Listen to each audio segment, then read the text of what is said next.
Wife left me and came back with a baby, begging for a second chance. Am I the asshole for shutting the door in her face? You've heard the phrase, "I never saw it coming," repeatedly? For me, it was precisely that way. I was married to my wife for the entire 4 years that we were together. To be honest, I thought we were doing well. For the most part, I believed that we were in agreement and we had plans and a life plan laid out. The problem is that, at least in my opinion, we both desired children. As soon as we were married, we began to discuss it seriously. She would constantly talk about how she wanted 2 or 3 children, what we would name them, how we would furnish the nursery, and other details. She would even plan this life with our future children while browsing baby gear and clothing online. It kept us connected and was sort of our thing to talk about. Everything appeared ideal, and we were eager to begin this new chapter in our lives together. However, we received some terrible news that left me speechless. We visited a doctor to find out what was wrong after a few months of trying to conceive. To cut a long tale short, it was me. The doctor essentially informed us that our chances of naturally becoming parents were very limited because my count was much too low. It felt like a stomach punch. All those plans we had suddenly disappeared, and I felt worthless. I was really hit hard by the news. I ended up for a while in a fairly awful position. I was a complete disaster at first, but therapy ultimately helped. At first, she seemed to be rather supportive, stating that she would be content with just the 2 of us and that it didn't matter. However, there was something strange about the way she said it right from the start. She seems to have dropped it far too soon. She was talking about having a family one minute and then she was claiming that she didn't need children to be happy. Don't get me wrong, I understand that individuals have second thoughts, but her entire demeanor seemed strange to me. She had stopped thinking about baby names and was now completely avoiding any conversation about children. Furthermore, it seemed as though she began to view me in a different light.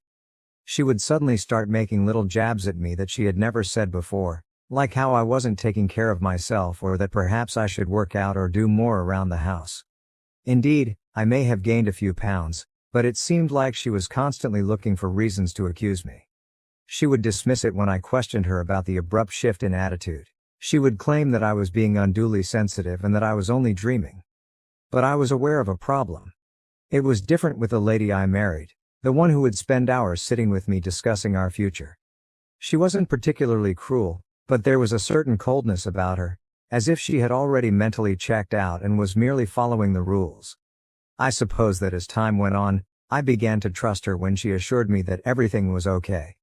In order to avoid coming out as needy or insecure, I quit pressing. In any case, after a few years, we were only getting by.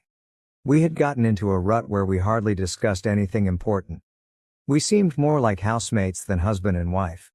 She would always dismiss my attempts to discuss other choices, such as adoption or surrogacy, by stating that she didn't want to consider them. "I'm happy as long as we're together," she would remark, but I never really understood. She seemed more concerned with persuading herself than I was. She suddenly tells me that she wants to go a girls' trip. She had gone on a few excursions with her friends before and I had always encouraged her to do so, so it wasn't strange for her to do so now. She had been talking for a time about wanting to travel to America with her pals, and we lived in Brighton. We had developed this trust over the years, so I didn't give it a second thought. I therefore made sure she had everything she needed, assisted her with packing, and drove her to the airport. I recall her final words before she departed. "Thank you for being so supportive," she added, turning to face me. She sounded so sincere that I dismissed it as her simply expressing gratitude, even though I found it a little strange that she would say that. It's not like I'd done anything really noteworthy. I remained up that night to make sure things went well by calling her when she landed. I kept myself occupied around the house, watching TV, keeping an eye on the time, and waited for her to text me to let me know that she had landed because her flight was expected to take roughly 9 hours. I called her to check in as soon as I noticed her flight had landed. The phone kept ringing, but nobody picked it up. I didn't give it much thought because I assumed she was exhausted and might have gone directly to her hotel and crashed. However, by the time morning arrived, I had still to hear from her. I began to have this nagging concern in the back of my mind. I thought perhaps she was simply busy or her phone was on quiet, So I tried calling again and then texted her a few times. However, I was officially freaking out after a couple more hours of radio silence. In the end, I gave her sister a call to check whether she had heard from her. Nothing. I was really beginning to freak out by this point. I even went so far as to call her friends, who were meant to accompany her on the trip, in the hopes that perhaps her phone had malfunctioned or she just hadn't had time to check in.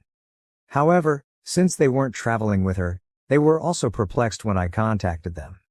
Back at home, they were enjoying coffee while seated 2 streets away.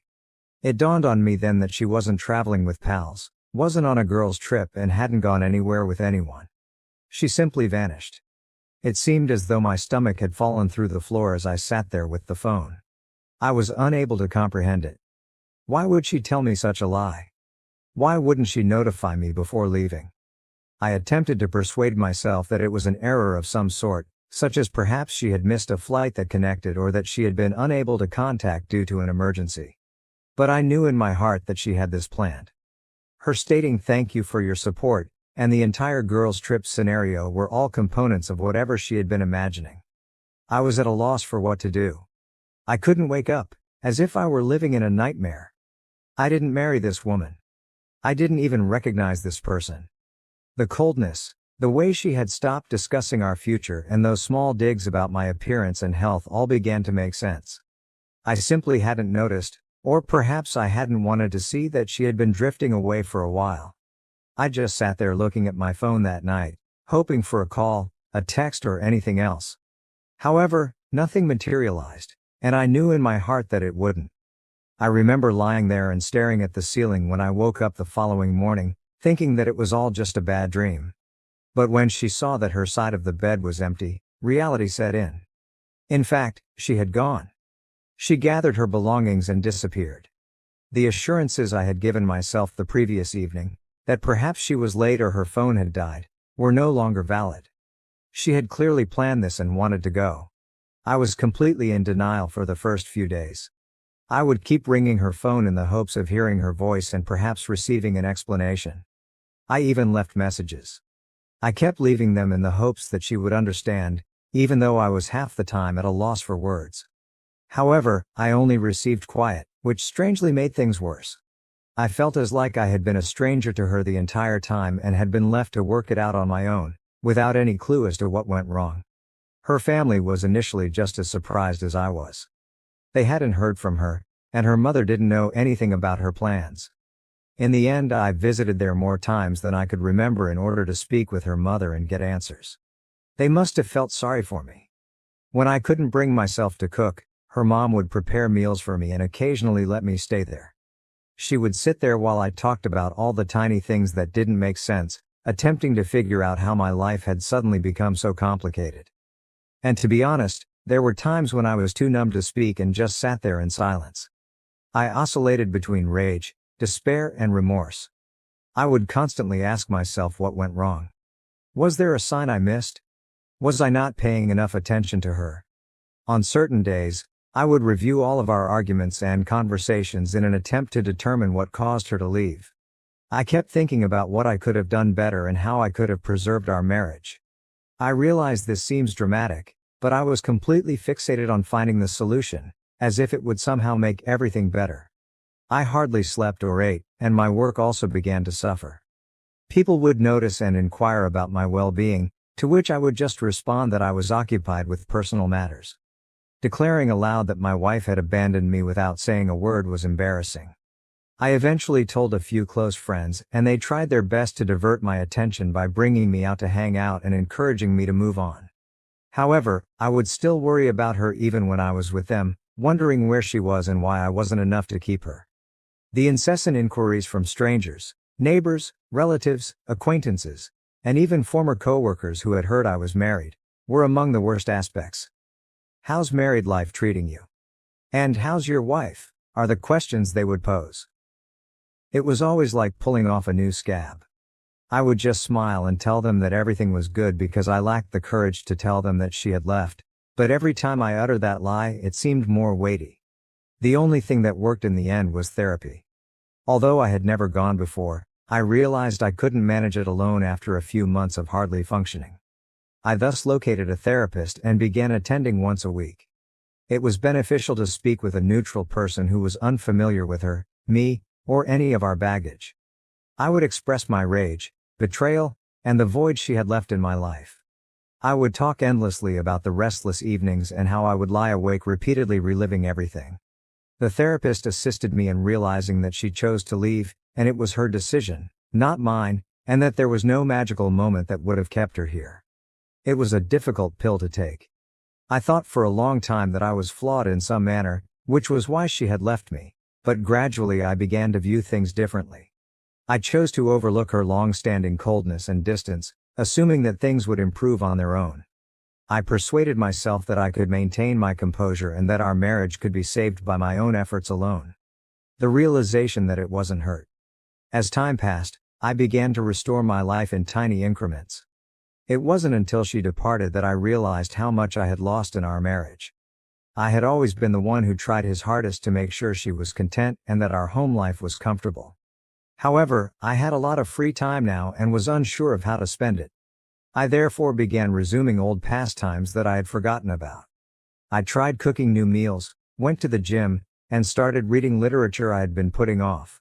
Eventually, the work also improved. As I began to feel more like myself, I started to put more effort into my work, but at first I was just going through the motions and barely keeping up with my workload. I felt like I still had control over something in my life, which was one of the few things that gave me a sense of accomplishment. Although I had always been skilled at what I did, I now give it my all. The extra hours, the concentration. I got a promotion as a result of it, something I never would have obtained if I had been moping about my problems. Even yet, there were painful days. A picture, an old movie ticket stub, or other small items that brought back memories I tried to ignore would occasionally remind me of her. Looking at them, I would question her actions, whether she ever considered me, and whether she ever felt bad about what she had done. But gradually, those times began to disappear. I was able to let go of those memories a little more quickly and move on a little more easily each time. Additionally, I got back in touch with people I hadn't seen much of since getting married. We resumed our activities, including hiking and hitting the golf range, something I hadn't done in years.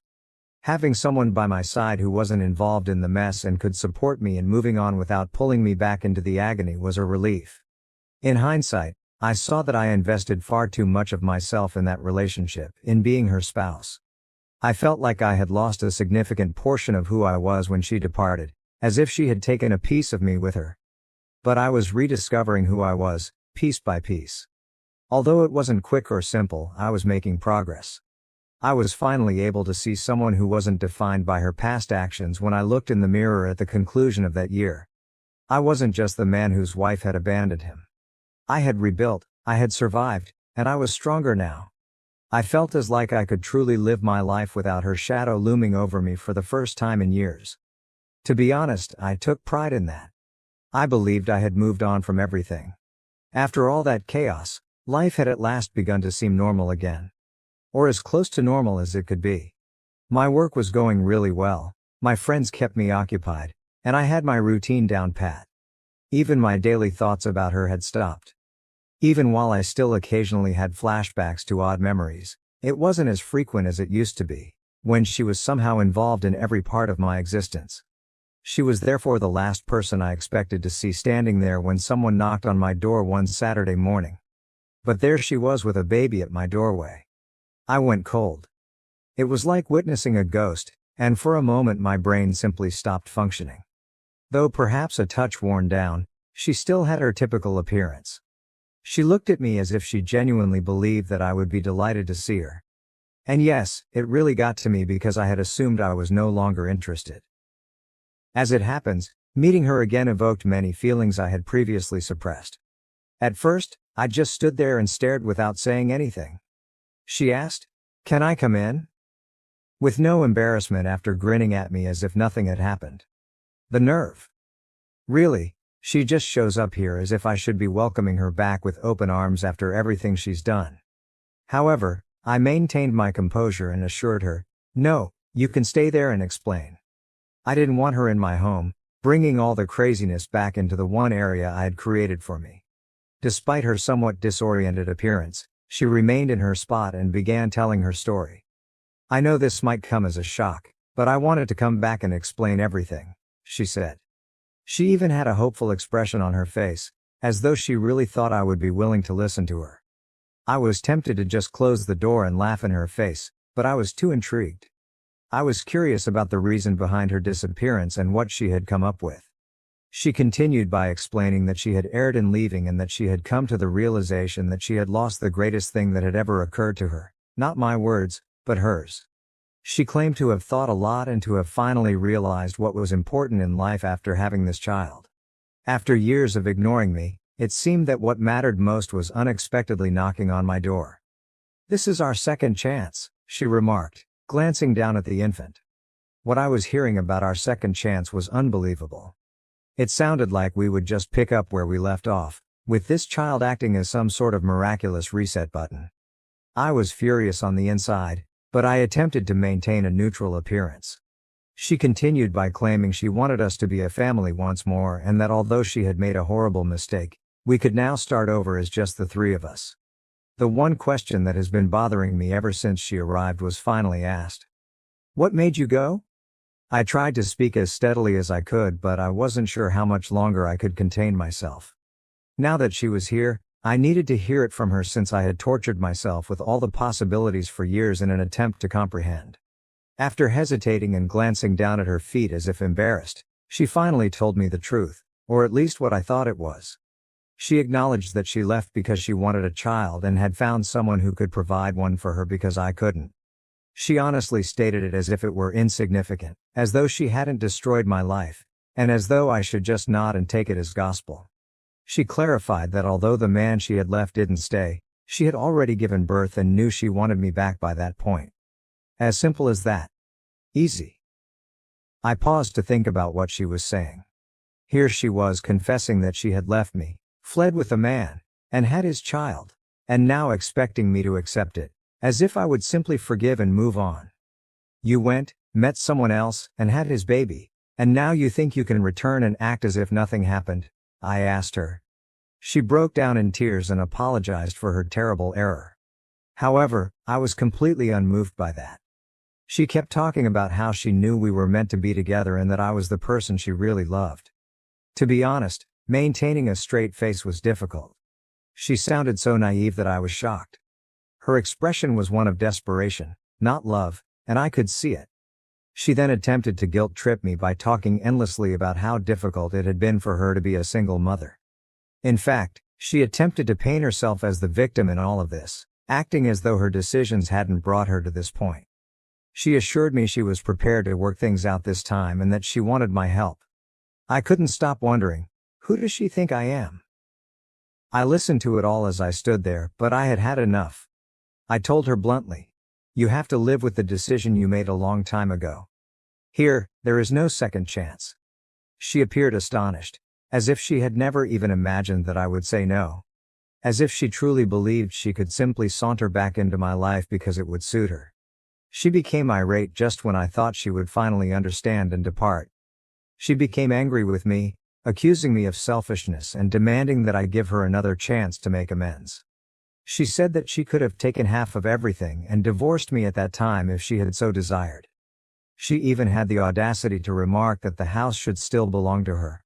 I felt a feeling of relief as I realized that I was now seeing her for who she truly was, as if her true colors were being revealed in front of me. I didn't raise my voice or quarrel with her. "We're done," I simply remarked, glancing at her. "You finally have the life you've always desired. I no longer have responsibility for this." I cut off any last statements she might have had by closing the door in her face. I was struck with a peculiar sense of serenity as I stood there and heard her muffled screaming coming from the other side of the door. She might shout, knock, weep, anything. However, I knew I would never allow her to return. The woman I had married and loved was no longer with me.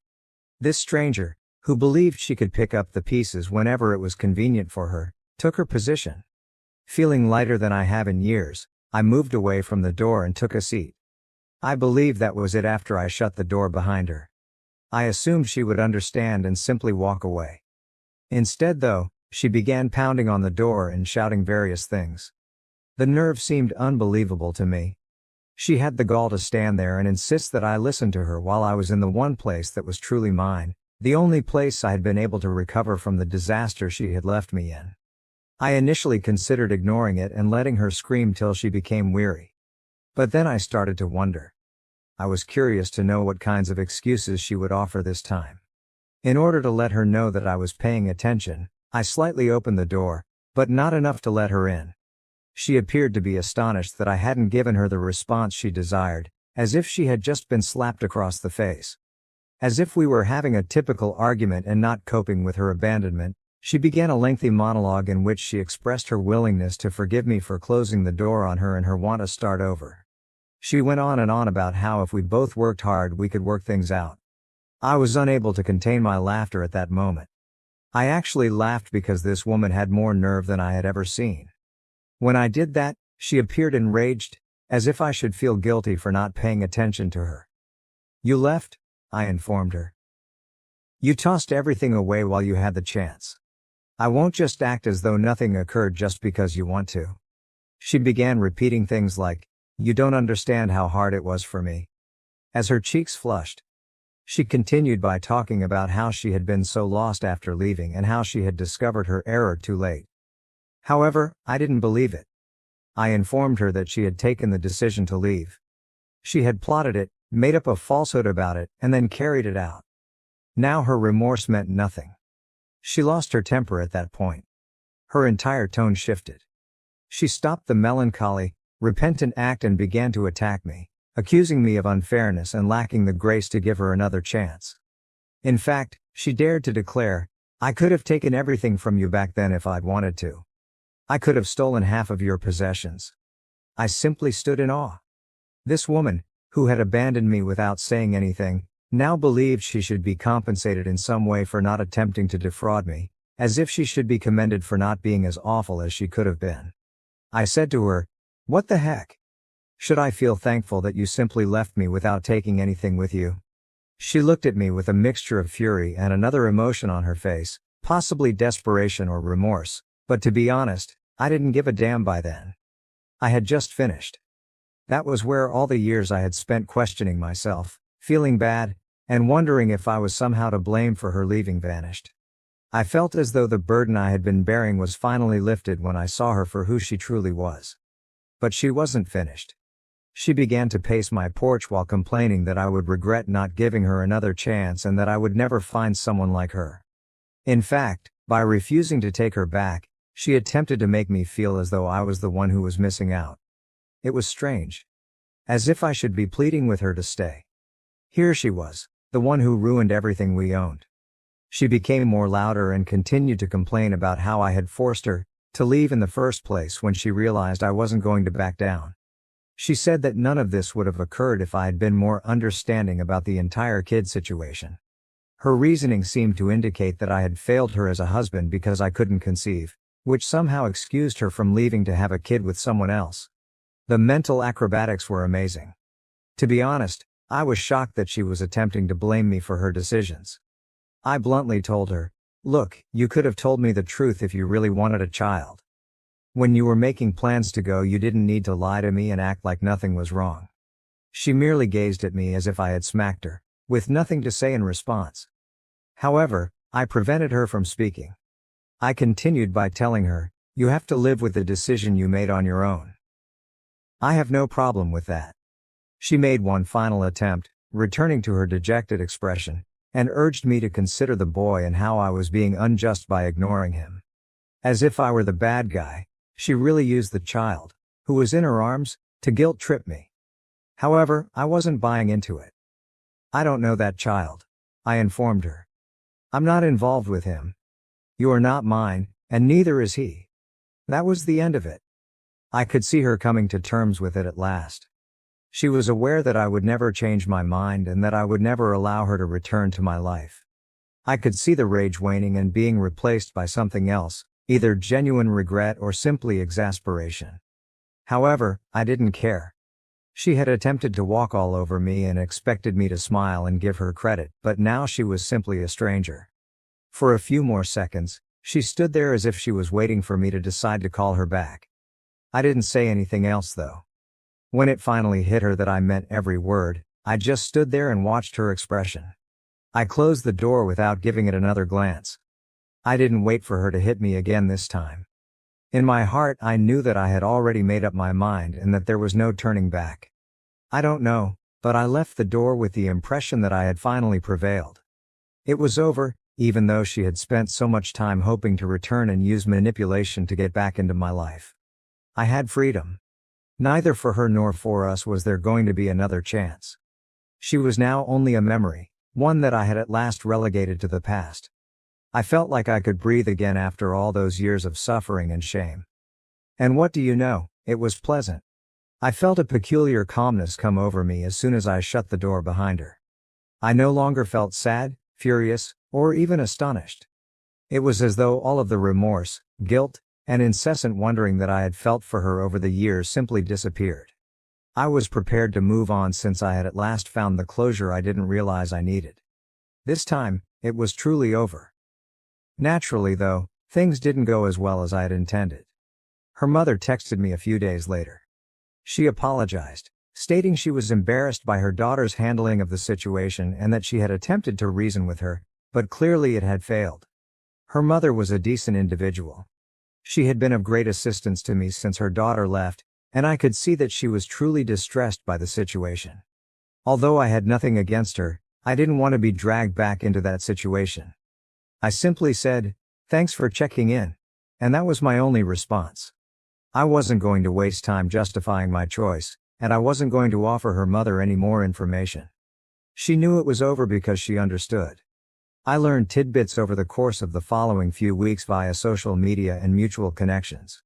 She had apparently returned to living with her parents, and things weren't going well. The father of the child, the man she had left me for, had nothing to do with it. He had bailed out totally. She was left to figure things out on her own because, apparently, he hadn't committed to the long term. Few individuals were eager to help because she had essentially burned every bridge. Her former friends, who had supported me when she first vanished, didn't feel sorry for her. They weren't eager to get drawn back into her drama because they had all moved on. You can't hold them responsible. Her parents weren't too happy either. They didn't have enough money to sustain her and the child. I was aware of this since her father called me shortly after her mother texted me. Curiosity overcame me and I nearly didn't respond. He mentioned that they were having financial difficulties and implied that perhaps I could be of some assistance. He was courteous but straightforward. He continued talking about the infant and how difficult things were for them, saying, "We know you cared about her once." I listened courteously, but I couldn't help but giggle a little, not aloud but you get the idea, when he began to explain that his daughter only needed a little help to get back on her feet. I politely informed him that his daughter made her own decisions and that I was neither in a position nor in the right frame of mind to assist. Since he didn't pursue it further, I believe he understood the message.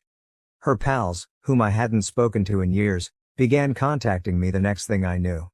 Some attempted to use the guilt angle, claiming that she was going through a difficult moment and that perhaps I could find it in my heart to give her another chance.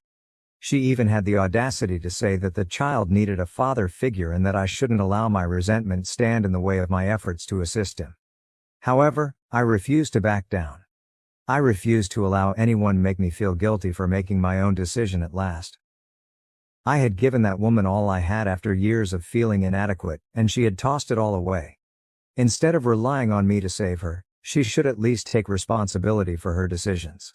The calls and messages gradually decreased in volume before ceasing completely. Everyone seemed to realize at last that I was serious, that I had moved on, and that I would not get ensnared again. That's when the true calm arrived. For the first time in years, my life seemed calm and normal. I had my friends, my job, and my routines. I had rebuilt my life on my own terms, so it wasn't a fancy, glamorous one, but it was mine. The irony is that I once again began to discover joy in the small things, which I had not given much thought to when I was married. I would read novels I had been meaning to read for years, cook my own food and take walks. It felt good to be free, and I understood that I could live my life as I pleased without anyone's approval. I wasn't always concerned about other people's happiness or approval, for once. I felt as though I had gradually regained my life. I occasionally encountered someone who knew us both, and they would inquire, "Hey, what happened with her?" I would shift the topic and respond in a succinct, courteous manner. I simply didn't want to keep going back to a chapter that was so obviously over. It wasn't that I was concealing anything. I had finally mastered the skill of leaving her in the past. When I last heard from her, things weren't going well. She was still jumping between her parents' house and friends' sofas after her welcome, and she was having trouble keeping a job. Every now and then, people I hardly spoke to would message me to say she was approaching everybody who would listen to seek for assistance. A few of them even implied that she hoped I might reconsider and decide to play father to her child after all. However, that was not going to occur. I had invested too much time and effort into regaining my life to ever consider taking that road once more. Simply because things didn't go as planned, I wasn't going to be her safety net or the person who picks up the pieces. Nothing was going to pull me back into that chapter. I was finished. Ultimately, I believe I received the necessary closure. She was now coping with the repercussions of her decisions. And me?